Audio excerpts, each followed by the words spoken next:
Assalamualaikum warahmatullahi wabarakatuh. Saya Fitri Nur Zubaidah dari Prodi Manajemen Pendidikan Islam. Di video ini saya akan membahas tentang penerapan manajemen layanan sistem informasi.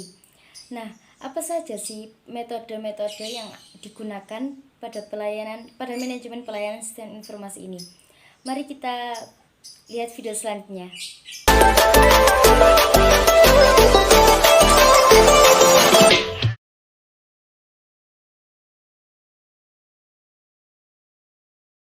Baik, di sini saya akan menjelaskan poin pertama, yaitu pengertian manajemen layanan sistem informasi. Manajemen layanan sistem informasi merupakan suatu metode pengelolaan sistem informasi yang secara filosofis terpusat pada perspektif konsumen layanan sistem informasi terhadap bisnis perusahaan. Manajemen layanan sistem informasi ini berfokus pada proses yang memiliki minat yang sama dengan kerangka kerja dan metodologi gerakan perbaikan proses seperti Six Sigma, ERP, dan lain sebagainya. Disiplin ini tidak memedulikan detail penggunaan produk suatu pemasok tertentu atau detail teknis suatu sistem yang dikelola, melainkan berfokus pada upaya penyediaan kerangka kerja untuk menstrukturkan aktivitas yang terkait dengan sistem informasi dan interaksi antara personel teknis teknologi informasi dengan pengguna teknologi informasi.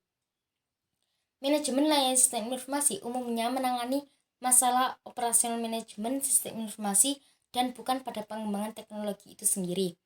Contohnya seperti proses pembuatan software komputer untuk dijual bukan fokus dari disiplin, melainkan sistem tersebut digunakan oleh bagian pemasaran dan pengembangan bisnis di perusahaan perangkat lunak yang merupakan fokus pada perhatian itu sendiri. Banyak perusahaan non teknologi seperti pada industri keuangan, retail, dan pariwisata yang memiliki sistem teknologi informasi yang berperan penting walaupun tidak terpapar langsung pada konsumennya. Poin kedua akan menjelaskan tentang metode yang digunakan manajemen layanan sistem informasi. Metode yang pertama yaitu metode Total Quality Management. Metode ini merupakan suatu sistem manajemen kualitas yang berfokus pada pelanggan dengan melibatkan semua level karyawan dalam melakukan peningkatan maupun perbaikan yang berkesinambungan atau secara terus-menerus.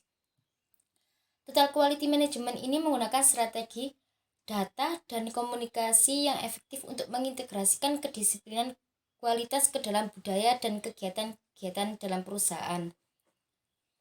Total Quality Management, semua anggota organisasi atau karyawan perusahaan harus berpartisipasi aktif dalam proses, layanan, produk, serta budaya di mana mereka bekerja sehingga menghasilkan kualitas terbaik dalam produk dan layanan yang pada akhirnya dapat mencapai kepuasan pelanggan.